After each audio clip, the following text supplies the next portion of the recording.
Usai bertaruh nyawa meninggalkan rumah mereka, pengungsi Rohingya kini juga harus berjuang keras mempertahankan hak sebagai manusia.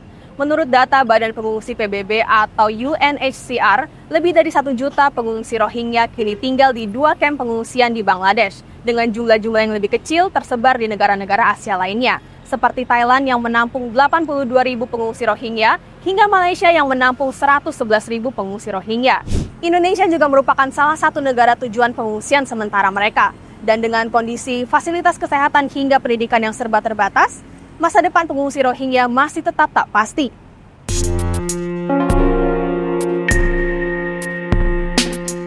Berdasarkan catatan UNHCR, sebanyak 478 pengungsi Rohingya datang ke Indonesia pada Januari hingga April 2023. Namun, angka ini melonjak drastis sampai Desember 2023 menjadi 1.752 orang. Data UNHCR terbaru di akhir September 2024 menunjukkan sebanyak 2.263 pengungsi Rohingya kini tersebar di beberapa daerah di Indonesia, dengan lokasi terbanyak di Pulau Sumatera. Total 2.263 pengungsi tersebut didominasi oleh orang dewasa, yang terdiri dari 697 laki-laki dan 519 perempuan, 528 anak laki-laki dan 509 anak perempuan, serta 5 lansia laki-laki dan 5 lansia perempuan. Di Aceh, terdapat 3 kabupaten yang memiliki situs informal dan tempat penampungan sementara, yaitu Kabupaten Pidi, Lok Sumawe, dan Rawang. Di Pidi, terdapat 1 situs informal di Kampung Kule yang menampung 135 pengungsi, dan 1 tempat penampungan sementara yaitu Gedung Minaraya dengan jumlah 213 pengungsi. Kemudian di gedung bekas kantor imigrasi Lok Sumawe, saat ini menampung 337 pengungsi Rohingya, dan sebanyak 78 pengungsi ditempatkan di Kampung Senebok Rawang, Aceh Timur. Beralih ke Sumatera Utara, sebanyak 2 situs informal didirikan untuk menampung pengungsi Rohingya. Sebanyak 37 pengungsi menghuni Gedung Nasional Tanjung Pura Kabupaten Langkat dan 114 pengungsi di Desa Karanggading, Kabupaten Deli Serdang. Lokasi terakhir yaitu di Pekanbaru Riau, terdapat situs informal dan rumah rental yang dihuni 248 pengungsi Rohingya.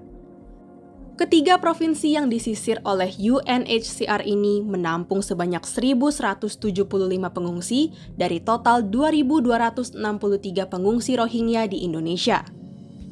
Sebanyak 1.088 orang lainnya terbagi menjadi 695 pengungsi yang diakomodasi oleh Organisasi Internasional untuk Migrasi atau IOM, dan 393 pengungsi sisanya diperkirakan hidup secara independen. Datangnya pengungsi Rohingya ke Indonesia sebetulnya bukanlah baru-baru ini. UNHCR mencatat pengungsi Rohingya gelombang pertama sudah tiba di Indonesia pada 2009.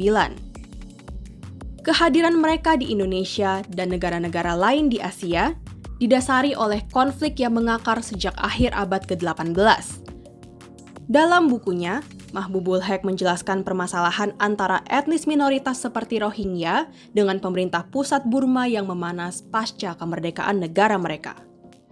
Konflik ini semakin terlihat jelas saat Angkatan Bersenjata Burma atau SITAT yang dipimpin oleh Jenderal Ne Win merebut kekuasaan pada 1962. Etnis Rohingya semakin kesulitan mendapatkan tanda kependudukan sejak Undang-Undang Kependudukan yang baru diberlakukan pada 1982. Regulasi tersebut menciptakan sistem yang menetapkan hak kewarganegaraan dengan keuntungan lebih besar pada ius sanguinis, atau asas kewarganegaraan berdasarkan keturunan orang tersebut.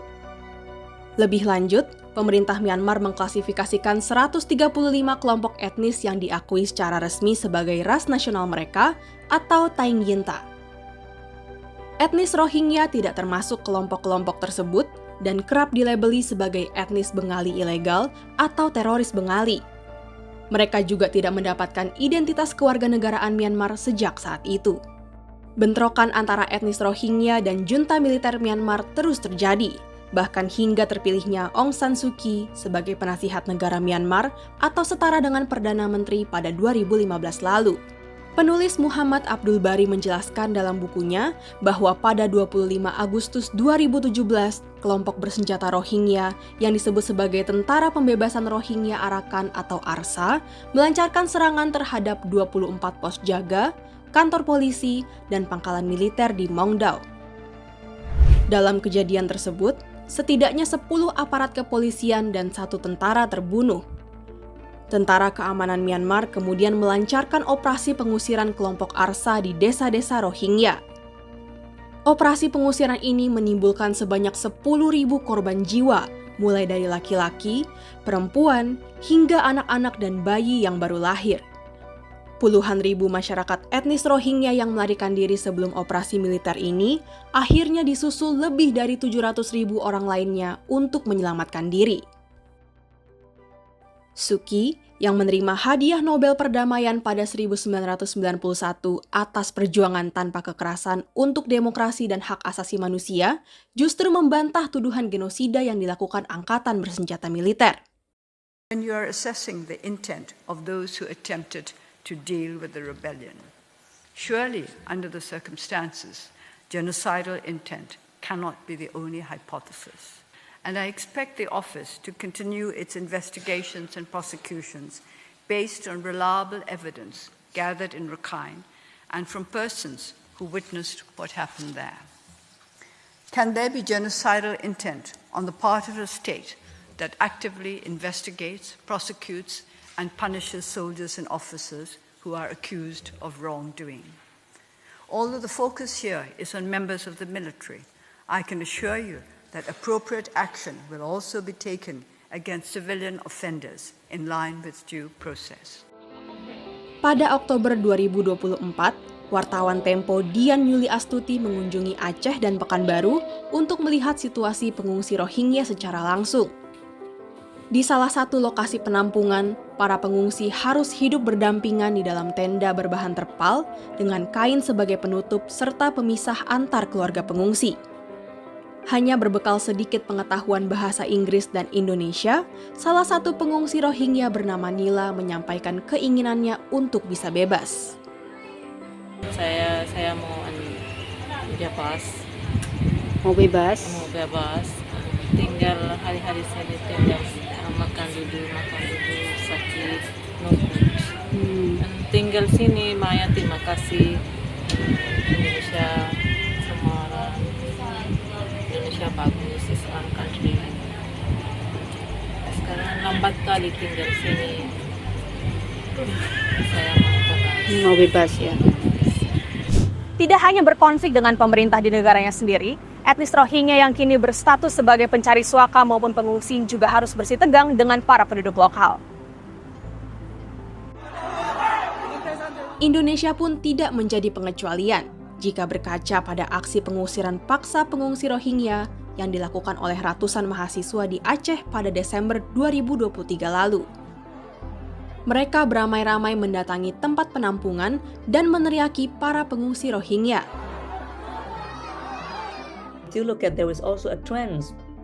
Refugees are not only at risk of being detained and arrested by the authorities, refugees are also at risk of being hated by the local communities. That xenophobia happened because civilians don't have the credible factual information, and civilians are very fearful that by having refugees in our country, they will compromise their opportunities to earn money, to live more in a better life and stuff. Munculnya prasangka buruk terhadap pengungsi Rohingya di Indonesia semakin disulut dengan narasi-narasi negatif yang beredar di media sosial sejak akhir 2023 hingga awal 2024 lalu. Setelah diperiksa kebenarannya, sebagian besar narasi mengenai pengungsi Rohingya yang ditemukan Tempo adalah hoax.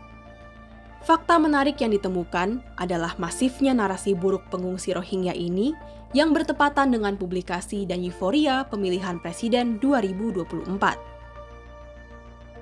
Tetapi saya melihat itu sangat erat kaitannya dengan kepentingan politik pilpres tuh.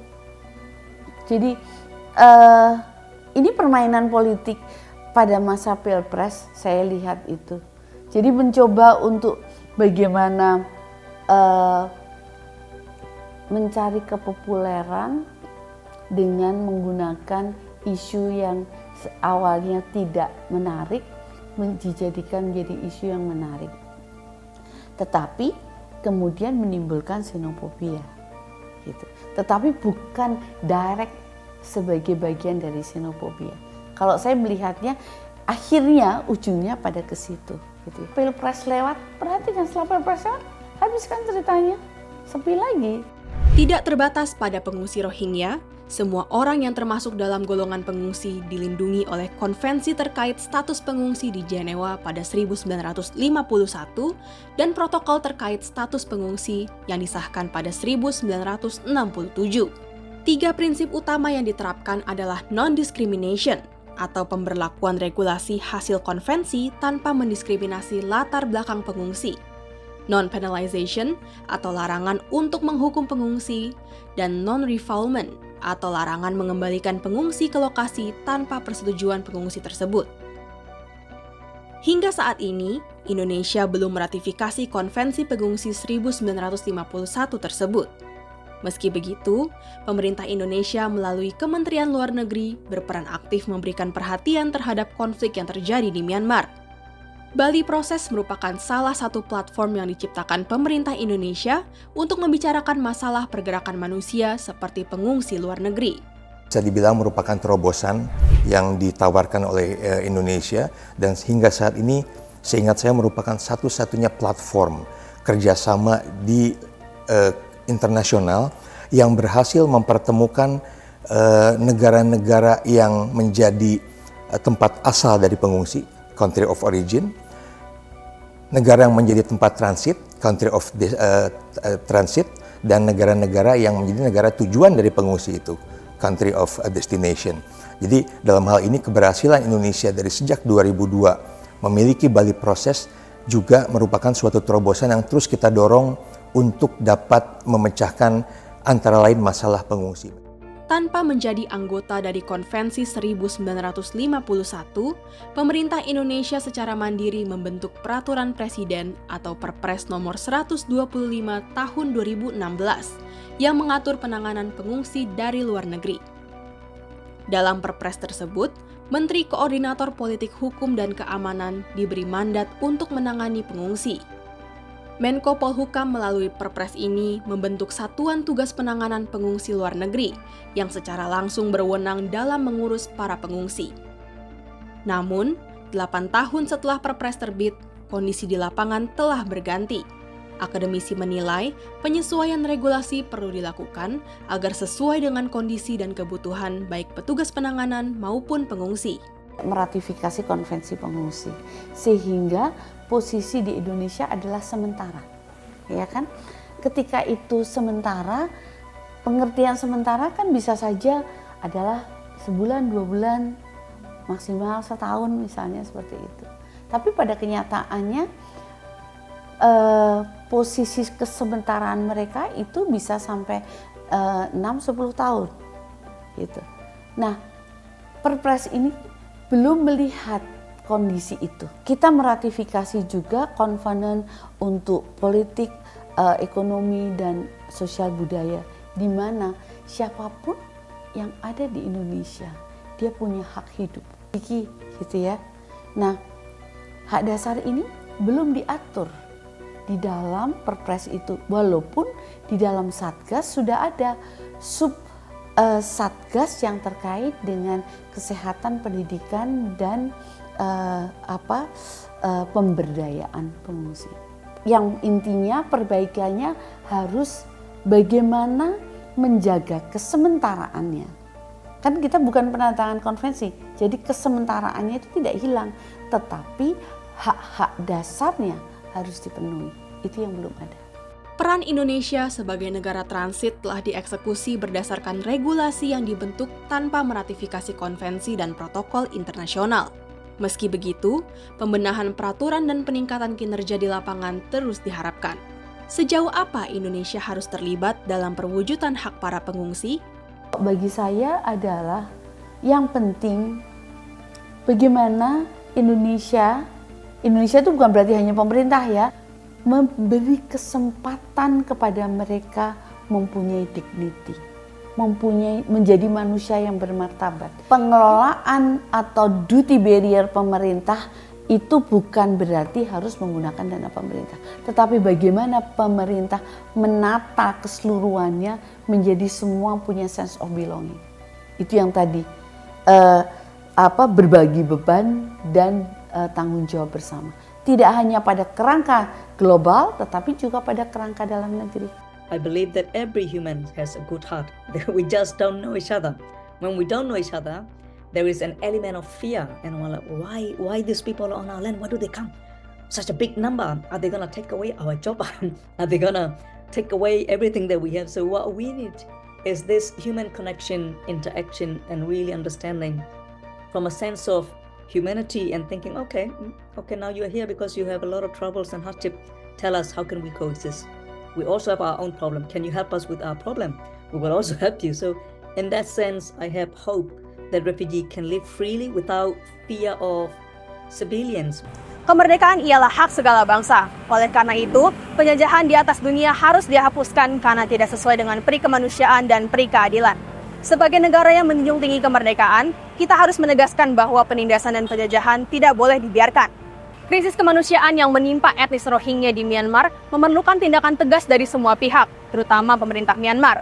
Sudah saatnya kita bersatu untuk menghapus segala bentuk penindasan, memastikan perlindungan dan keadilan bagi semua. Kita tidak boleh berhenti mengawasi dan mendesak agar kekerasan yang terjadi ini tidak terulang kembali. Tidak hanya di Myanmar, tetapi juga penindasan di seluruh dunia harus dihapuskan. Mari kita wujudkan dunia yang bebas dari penjajahan demi kemanusiaan dan keadilan.